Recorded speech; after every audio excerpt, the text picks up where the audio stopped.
Proper shoulder shimmies going on to that. Rufus and Shaka Khan. Ain't Nobody on BBC Radio Nottingham. Morning. It's 14 minutes past 10. I'm Emma looking after things for Dino, who will be back in his normal chair same time tomorrow. But right now, we are talking cyber attacks and cyber security. You might have heard about this. The retailer Marks & Spencer continues to see disruptions to their online operations after a cyber attack over Easter. Yesterday, the BBC News learnt that the pause in online retail could continue until the end of the week. Kevin Curran, who is a professor of cybersecurity at Ulster University, joins us now this morning. Thank you so much for joining us this morning. First of all, can you tell us what's happened to M&S? We hear about cyber attacks, but I don't really know what that means.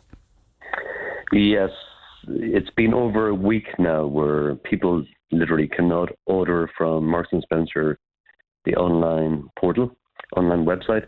And then, of course, there's problems with payments as well in store and gift cards again, because they have been a victim of what we call ransomware. And that's where criminal gang hackers infiltrate a system. They scramble all the systems again. So unless you have a key, a password, literally, to unscramble the systems again, that you are locked out of them. And of course, then that brings down any payment systems or anything connected, which were targeted in a highly sophisticated attack. And you would imagine with a company like Marks & Spencer, I mean, they're enormous. How could something like this happen to them? Again, modern systems are incredibly complicated. And of course, we have gangs here. I mean, we know who they are actually.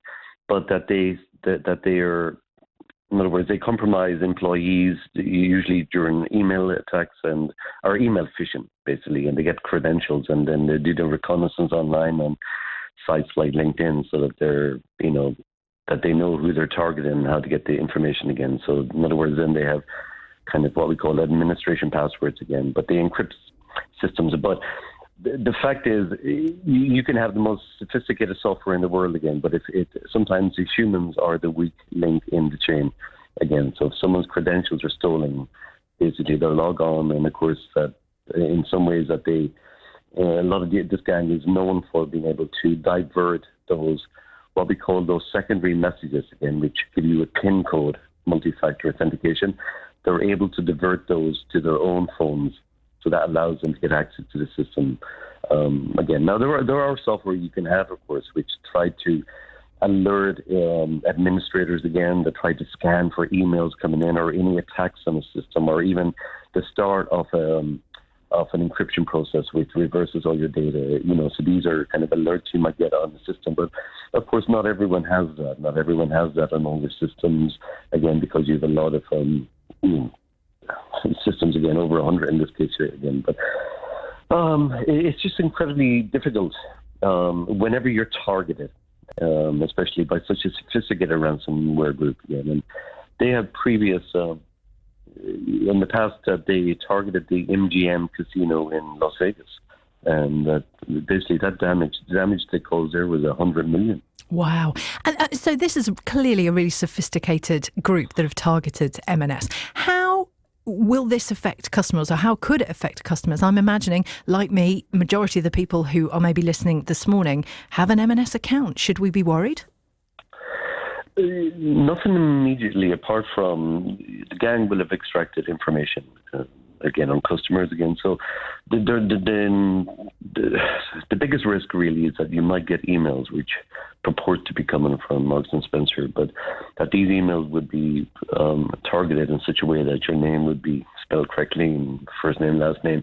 They may have your Marks & Spencer account number appearing on the message, and even your home address and other details as well. So it could be very credible that it looks like it's coming from Marks & Spencer, and again asking you to click on a link somewhere, whatever else. And also again, your credentials could be sold on. But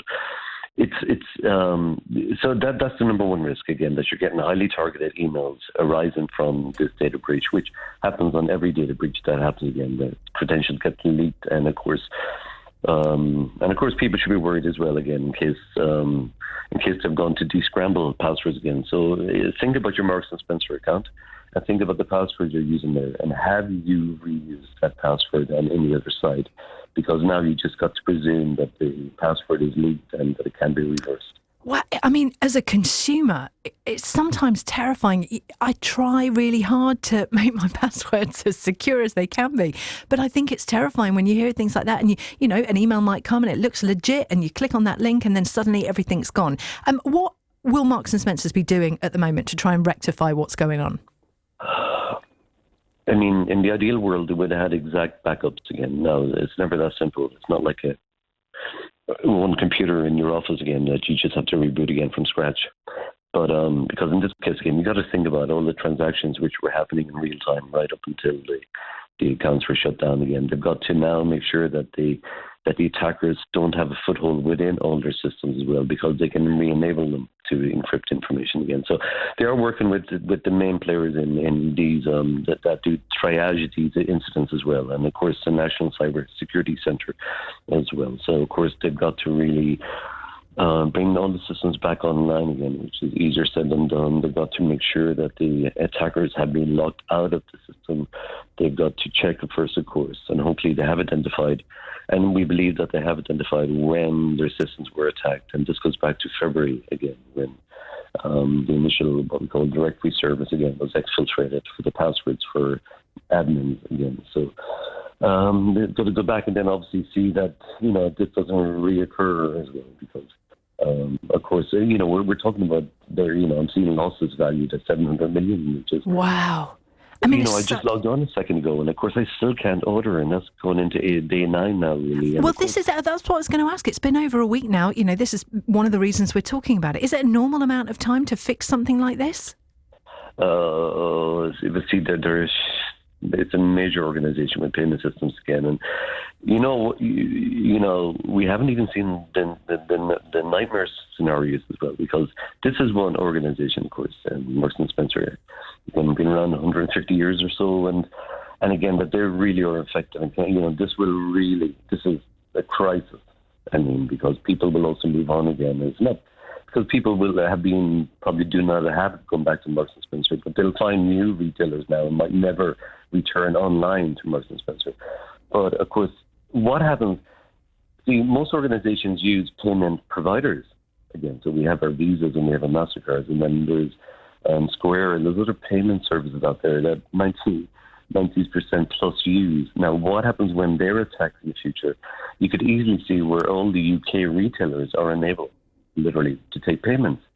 And then how long would that continue for till that payment service comes back online again? So there is some what we call critical single point of failure systems out there again. And again, unfortunately, the payment providers who provide it all, there's only a few of them. So what happens when they get attacked? Wow. I mean, there's a lot to digest there. Kevin Curran, the Professor of Cybersecurity at Ulster University. Thank you so much for joining us this morning. We really do appreciate it. You're welcome, Emma. And it's one of those things, isn't it, where until it happens, you kind of don't think. And now I'm thinking, I can't click on any emails from M&S if they come through. So, you know, some good advice there from the Professor. So we appreciate that. So do take extra care with those emails as you're answering them, maybe over the next week or so. It's 22 minutes past 10. And I feel like with the weather across Nottingham and Nottinghamshire today, we need some gorgeous summery tunes. I feel like this is one of the best. It's the Isley Brothers and Summer Breeze on BBC Radio Nottingham.